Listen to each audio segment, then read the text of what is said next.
इस कार्यक्रम के पुण्यार्जक हैं स्वर्गीय श्री विजय कुमार जी पहाड़े, श्रीमती ललिता देवी पहाड़े धर्मपत्नी, पुत्र पुत्रवधू कमल ऋतु विमल पूजा रितेश कनिका, पुत्री दामाद प्रीति सचिन, पौत्री दामाद कृतिका डोमेश, पौत्र कनिष्क द्रव्य, पौत्रियां खुशी सानवी प्रत्युषी, द्विती आहना एवं समस्त पहाड़े परिवार, जुबली हिल्स हैदराबाद।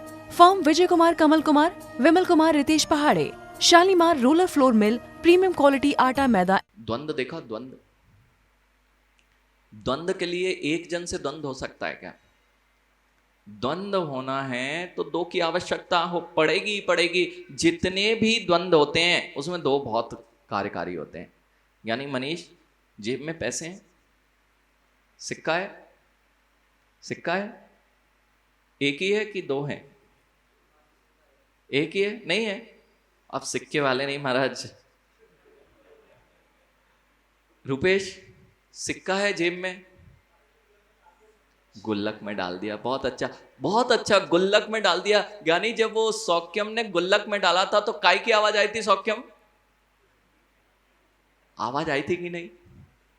यानी जैसे ही गुल्लक में डाला उसमें से आवाज आई खनखनाने की। और दो, यानी नोट देखा ना, नोट और सिक्का, सिक्का यदि जेब में है और दो सिक्के एक साथ हों, नहीं बजेंगे ना।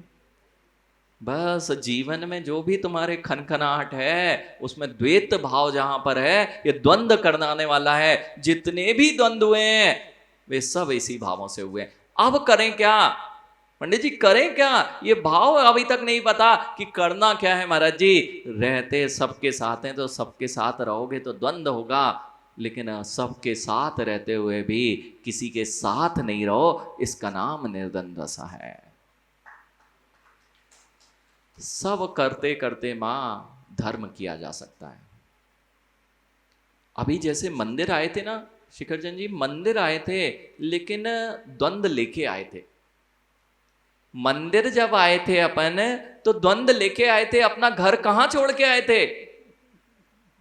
अपना घर तो अपने मस्तिष्क में लेके आए थे। इसलिए कभी भी निर्द्वंद्व का आनंद नहीं ले पाते हैं। जब जब हम ऐसा करते हैं, यानी यह निर्णय हो जाए कि ये सब कुछ यहीं ग्रहण किया और यहीं छूटने वाला है। जितनी मंदिर की चटाई टूटी है मनीष, ये किसी और ने थोड़ी ना तोड़ी है। ये जब कोई काम नहीं होता ना जीव को, तो मंदिर की चटाई मिलती है और सारी, यानी चटाई पे बैठे कोई तोड़ रहा हो तुम्हें दुख हो रहा है?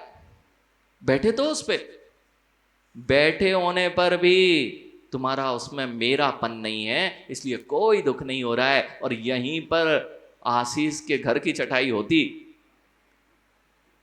और इतने ही नहीं, यदि भैया जगदीश जी अगर कलश दिया है ना, स्वर्ण का कलश जगदीश भैया ने अभिषेक के लिए दिया है, अब दे दिया है लेकिन अभी छूटा नहीं है।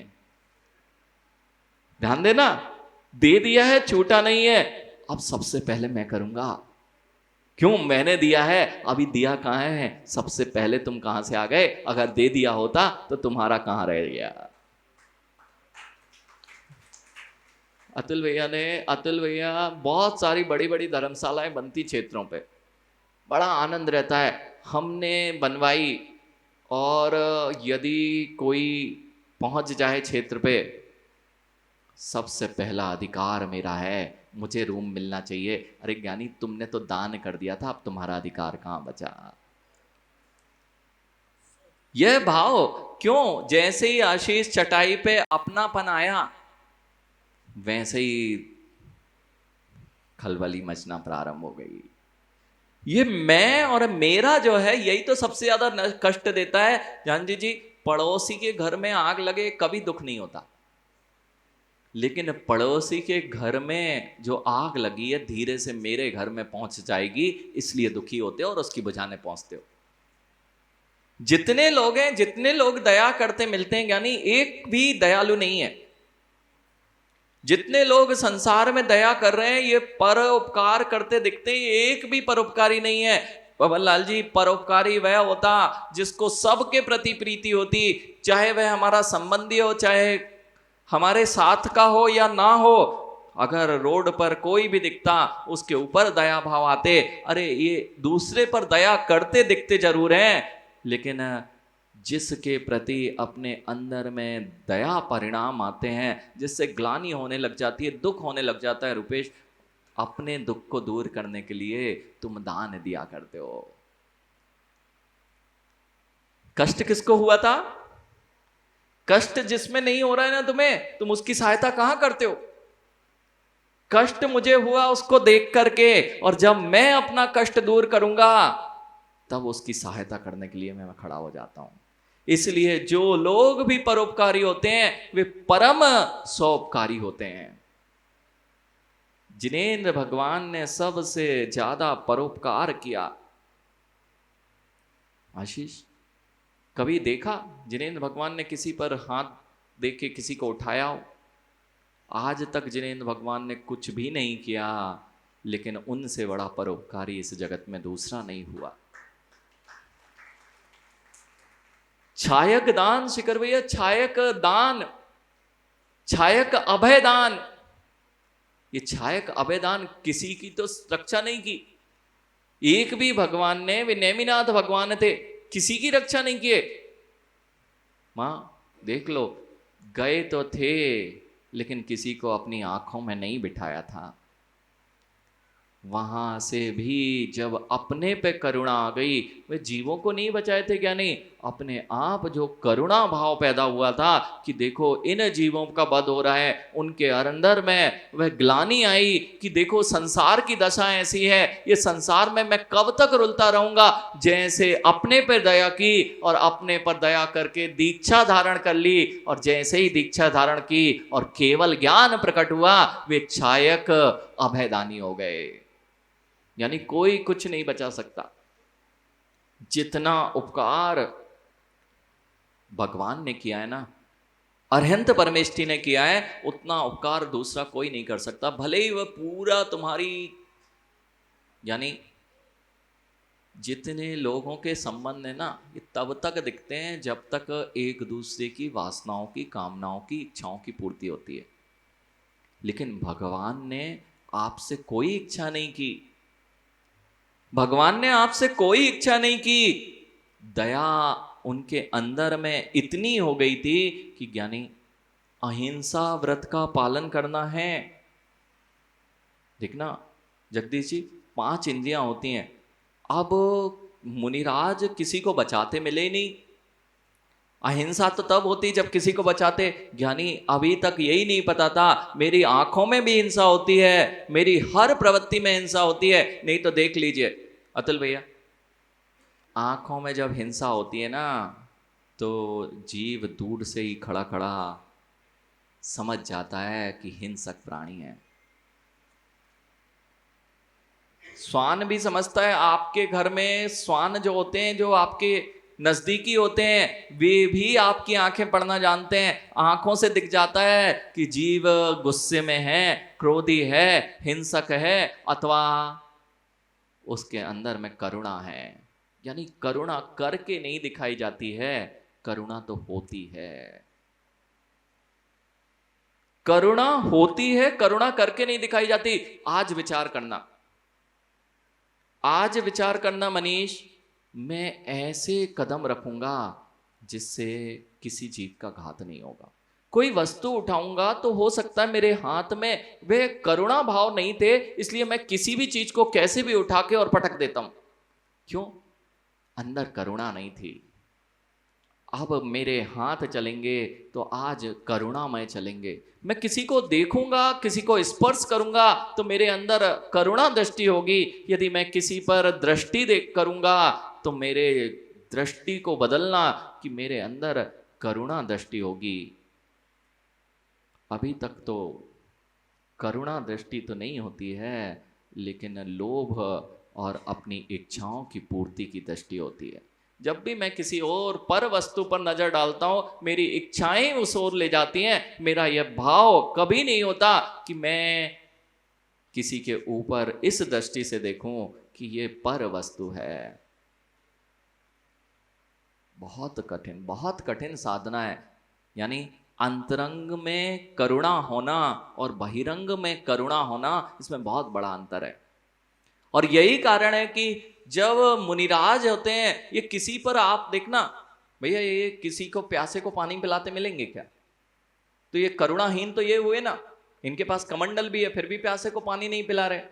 यानी प्यासे को पानी पिला देना इतना ही करुणा नहीं होती है, वहां प्यासे को पानी जो पिलाया जा रहा है उसमें भी कोई स्वार्थ निहित हो सकता है, लेकिन इन जीवों के अंदर में इतनी करुणा होती है कि इनकी आंखों से भी वह करुणा झलकती है, इनकी हर प्रवृत्ति से करुणा झलकती है।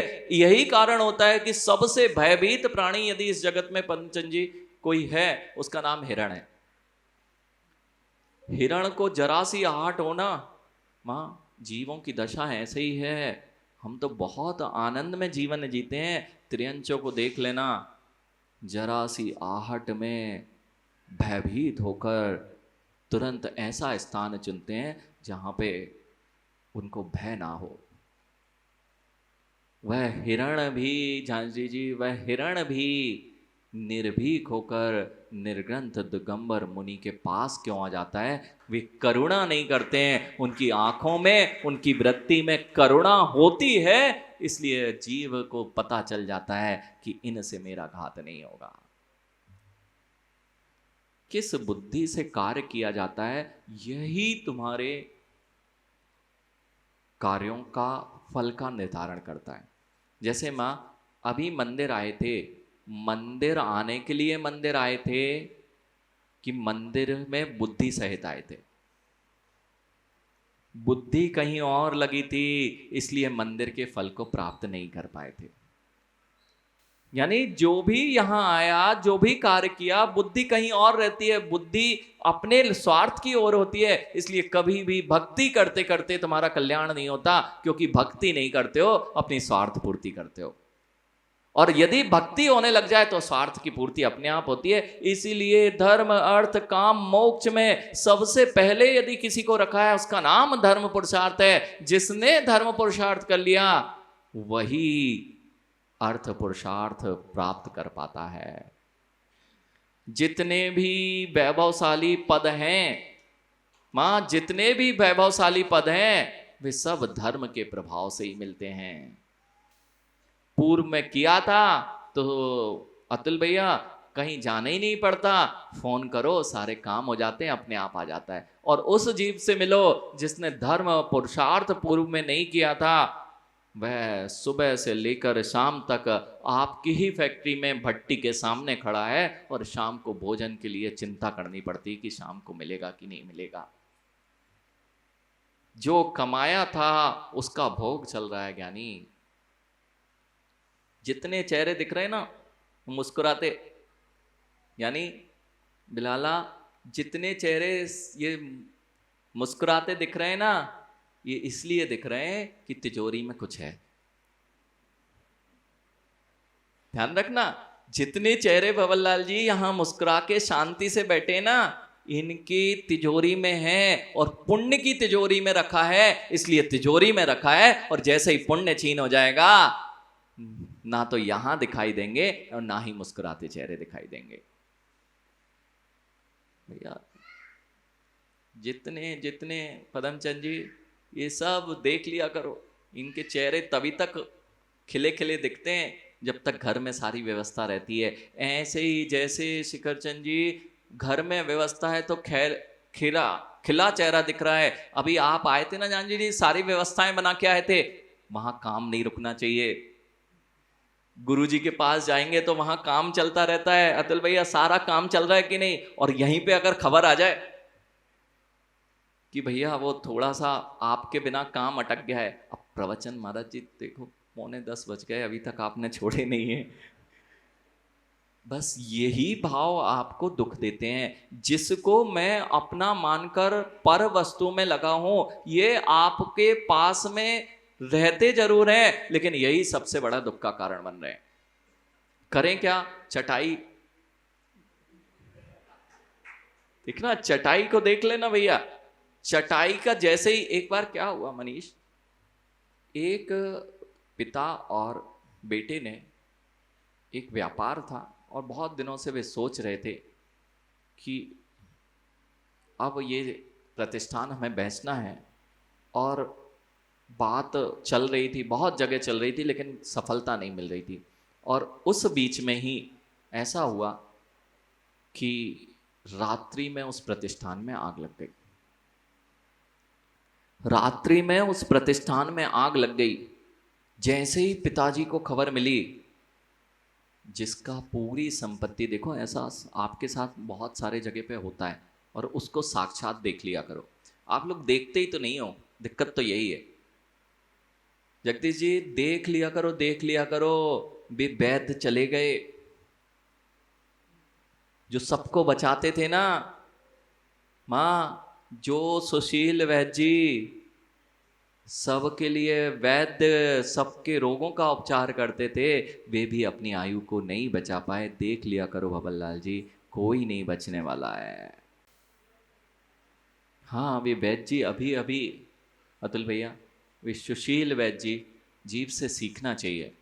मनीष, एक ऐसा नाम जो शायद ही कोई, जितनी दिगंबर मुनि पिछी आरिकाएं हैं, पिछियां हैं, ऐसा कोई जीव नहीं होगा जो सुशील वैद्य जी को ना जानता हो। हर की सेवा करने के लिए तत्पर, मुनि राजों की सेवा अथवा व्रती श्रावकों की सेवा भी, वे मुनिराज की सेवा में सारे काम छोड़ के सबसे पहला यदि कोई काम होता था तो निर्ग्रंथ मुनियों की सेवा और बैयावृत्ति का होता था।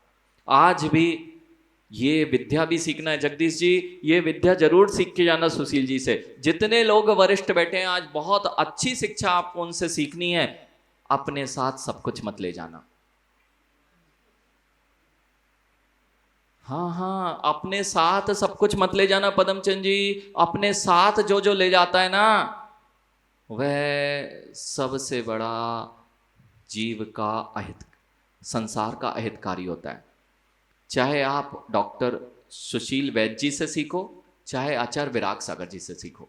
इस कार्यक्रम के पुण्यार्चक थे स्वर्गीय श्री विजय कुमार जी पहाड़े, श्रीमती ललिता देवी पहाड़े धर्मपत्नी, पुत्र पुत्रवधू कमल ऋतु, विमल पूजा, रितेश कनिका, पुत्री दामाद प्रीति सचिन, पौत्री दामाद कृतिका डोमेश, पौत्र कनिष्क द्रव्य, पौत्रियां खुशी सानवी प्रत्युषी, द्विती आहना एवं समस्त पहाड़े परिवार, jubilee hills Hyderabad. Firm Vijay Kumar, Kamal Kumar, Vimal Kumar, Ritesh पहाड़े, Shalimar roller flour mill, premium quality आटा मैदा एंड रावा।